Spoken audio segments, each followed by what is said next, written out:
มาแบบต่อเนื่องบ่มีแผ่วกับการปราบปรามกลุ่มอาชญากรข้ามชาติของเจ้าหน้าที่สปป.ลาวล่าสุดเจ้าหน้าที่ตำรวจกองบัญชาการปกส.แขวงสะหวรรณเขตบางกลุ่มแก๊งคอลเซ็นเตอร์แก๊งใหญ่ที่เป็นชาวไทยเกิน100 คน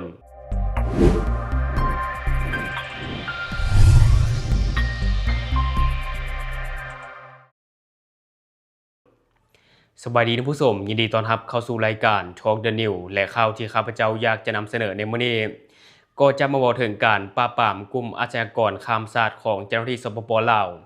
ล่าสุดเจ้าหน้าที่ตำรวจกองบัญชาการปกส.แขวงสะหวรรณเขตได้มากลุ่มแก๊งคอลเซ็นเตอร์ที่เป็นแก๊งใหญ่ซึ่งว่าเป็นชาวไทยเกิน100 คนอิงตามการรายงานข่าวของแฟนเพจข่าวกองบัญชาการปกส.แขวงสะหวรรณเขตในวันที่13 พฤษภาคม 2026เจ้าหน้าที่กองบัญชาการปกส.แขวงสะหวรรณเขตสมทบกับอัยการประชาชนแขวงได้ทำการกดค้นเคหสถานซึ่งเป็นประเภทโรงแรมอยู่บ้านหนองผือนครไกรสอนพรหมวิหารแขวงสะหวรรณเขตซึ่งมีข้อมูลสงสัยว่ามีการเคลื่อนไหวก่ออาชญากรรมทางด้านคอมพิวเตอร์ในนี้มีคนต่างประเทศทั้งหมดที่เป็นคนสัญชาติไทยจำนวน101 คนมีหญิง42 คนและก็สามารถยึดเครื่องของกลางประเภทคอมพิวเตอร์โทรศัพท์มือถือจำนวนหลายรายการปัจจุบันยังอยู่ในขั้นตอนของการสืบสวนสอบสวนของเจ้าหน้าที่ตามระเบียบกฎหมายแห่งสปป.ลาวและที่ผ่านไปก็จะเป็นเนื้อในข่าวที่ได้มาจากเพจข่าวกองบัญชาการปกส.แขวงสะหวรรณเขตซึ่งการจับกลุ่มในครั้งนี้ถือว่าแปลกและก็แตกต่างออกไปจากครั้งก่อนๆเพราะว่าครั้งนี้เป็นแก๊งชาวไทยล้วนๆเลยเนาะบ่มีจีนเหมือนกับแก๊งก่อนหน้านี้ซึ่งในการจับแต่ละครั้งเนาะก็มักจะมีชาวจีนเป็นผู้บงการเนาะเป็นหัวหน้าหลังจากนั้นก็จะมีจากหลายสัญชาติที่ว่าเป็นผู้ร่วมขบวนการ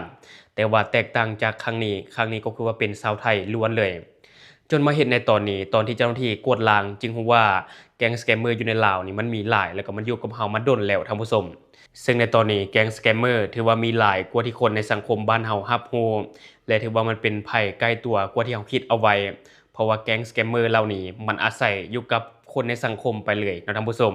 เฮามาต่ออีกหนึ่งข่าวลาวได้ทำลายสินค้าที่ละเมิดกฎหมายผิดระเบียบการด้านการค้าและสินค้านอกระบบ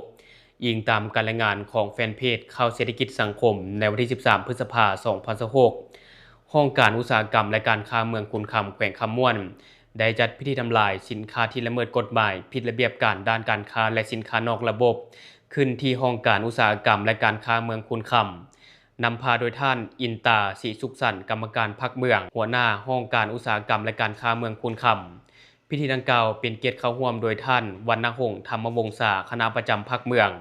รองประธานคณะกรรมการปกครองเมืองคุณคำมีบรรดาหัวหน้าห้องการภายในเมืองตลอดฮอดพนักงานภายในห้องการอุตสาหกรรมการค้าเมืองเข้าร่วม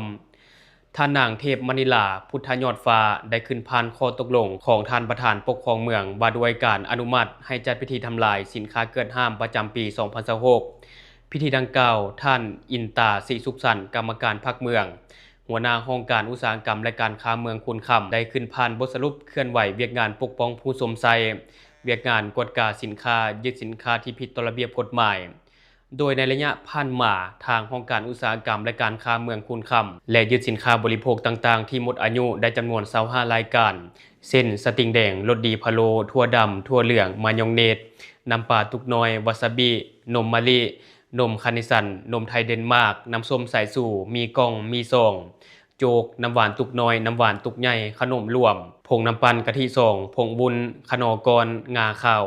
พริกไทยน้ำส้มเจเลส่วนสินค้าอุปโภคมี6รายการคือแปรงหน้าฮักโคโลนยาสระผมคลินิกครีมซองยาย้อมผมและยังพบสินค้าห้ามจำหน่ายอีก4รายการเช่นครีมโกนี่ครีมป๊อปครีมปรุงทาหน้าที่บ่ผ่านอย.หรือว่าบ่ผ่านการอนุญาตยาน้ำดำสินค้าดังกล่าวคิดเป็นมูลค่าทั้งหมด 11,115,000 กีบภายหลังผ่านบทสรุปสำเร็จในพิธีแขกทึกเชิญก็ได้ประกอบคำคิดเห็นเกี่ยวกับเวียกงานของห้องการอุตสาหกรรมการค้าเมืองอย่างกงไปกงมาและเป็นภาวะวิสัยเพื่อสกัดกั้นบ่ให้มีการลักลอบนำเอาสินค้าเกินห้ามเข้ามาวางขายภายในเมืองในตอนท้ายของกองประชุมท่านวรรณหงษ์ธรรมวงศาคณะประจำพรรคเมืองรองประธานคณะกรรมการบริหารงานพรรคเมืองคูนคำได้เน้นให้บรรดาเจ้าหน้าที่ห้องการอุตสาหกรรมและการค้าเมืองลงกฎการสินค้าภายในเมืองคูนคำให้เป็นปกติเพื่อกฎการสินค้าหมดอายุสินค้าเกินห้ามและสินค้าบ่ได้รับอนุญาตที่นำเข้ามาโดยบ่ได้รับอนุญาตและบ่ถูกต้องตามหลักอนามัย ถ้าพบเห็นสินค้าดังกล่าวในบรรดาห้างร้านในเมืองให้เจ้าหน้าที่ยึดมาทำลายและนำเอาผู้จำหน่ายมาดำเนินคดีตามระเบียบกฎหมายอย่างเข้มงวดภายหลังมีคำเห็นสำเร็จแขกถึกเสือนและเจ้าหน้าที่ห้องการอุตสาหกรรมและการค้าเมืองคูนคำก็ได้พร้อมกันทำลายสินค้าที่ผิดต่อระเบียบกฎหมายนี้อย่างเป็นทางการและที่ผ่านไปก็จะเป็นเนื้อในข่าวที่ได้มาจากแฟนเพจข่าวเศรษฐกิจสังคมท่านผู้ชมเกี่ยวกับทำลายสินค้าที่บ่ได้มาตรฐานสินค้าหมดอายุแล้วก็สินค้าเกินห้ามต่างๆเนาะอันนี้ก็ถือว่าเป็นเรื่องที่ดีเพราะว่ามันก็เป็นการปกป้องผู้บริโภคคือกับเฮานี่แหละเนาะเฮามาต่อกันอีกหนึ่งข่าวเนาะตอนนี้เจ้าหน้าที่อุตสาหกรรมและการค้าแขวงไสสมบูรณ์ได้ทำลายสินค้าหมดอายุและสินค้านำเข้าบ่ถูกต้องอิงตามการรายงานของแฟนเพจโทรโคงแผนกอุตสาหกรรมและการค้าแขวงไสสมบูรณ์ร่วมกับภาคส่วนที่เกี่ยวข้องทำลายสินค้าอุปโภคบริโภคที่หมดอายุและสินค้านำเข้าบ่ถูกต้องตามระเบียบการในวันที่13พฤษภาคม2026ที่เดินแผนกอุตสาหกรรมและการค้าแขวงโดยมีท่านพาทอตรงเยอทอหัวหน้าแผนกอุตสาหกรรมและการค้าแขวงไสสมบูรณ์พร้อมด้วยภาคส่วนที่เกี่ยวข้องเข้าร่วมโอกาสนี้ท่านทองคันแพงคำมีหัวหน้าแผนกการค้าภายในและต่างประเทศแผนกอุตสาหกรรมและการค้าแขวงไสสมบูรณ์ได้ให้รู้ว่าในระยะผ่านมาเจ้าหน้าที่กวดกาการค้าแขวงได้สมทบกับภาคส่วนที่เกี่ยวข้องเอาใจใส่ในการลงกวดกาสินค้าอุปโภคบริโภคที่หมดอายุสินค้านำเข้าบ่ถูกต้องตามระเบียบการสินค้าลอกเลียนแบบสินค้านอกระบบและอื่นๆผ่านการกวดกาตัวจริงซึ่งเริ่มแต่เดือนมีนาคม2026หาวันที่5พฤษภาคม2026สามารถกวดการ้านขายเครื่องยกขายย่อยกวดกาใบทะเบียนวิสาหกิจใบอนุญาตดำเนินธุรกิจของชาวจีนเวียดนามและคนลาวได้ทั้งหมด97ร้านพบสินค้าหมดอายุสินค้าเสื่อมคุณภาพและสินค้าอื่นๆได้ทั้งหมด49รายการโดยเฉพาะสินค้าประเภทเสบียงอาหารข้าวนมมีสำเร็จรูปเครื่องสำอางเครื่องปรุงแต่งอาหารและเครื่องดื่มประเภทต่างๆที่หมดอายุ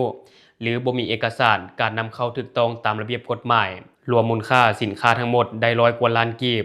พร้อมนี้ยังได้สร้างบทบันทึกศึกษาอบรมกล่าวเตือนและปรับใหม่ผู้ที่ละเมิดต่อระเบียบกฎหมายได้100กว่าล้านกีบนอกจากนี้เจ้าหน้าที่กวดกาการค้ายังได้แนะนำระเบียบการวิธีซื้อขายวิธีการกวดกาสินค้าหมดอายุ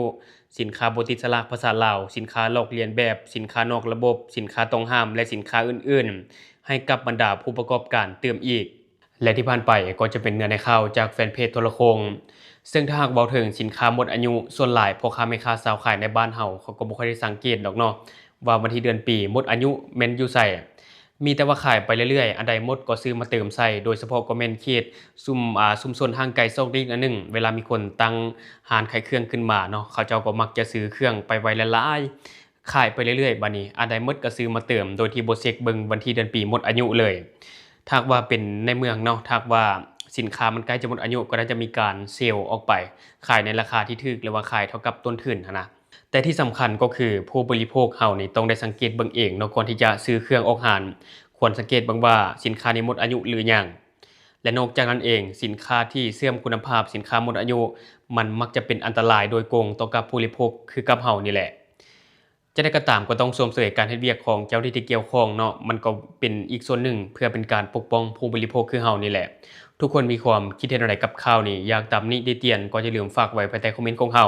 แล้วจะเข้าไปอ่านและก็ตอบแลกเปลี่ยนประสบการณ์นำกันอย่าลืมเนาะสนับสนุนกันโดยการกดติดตามช่องขอขอบใจ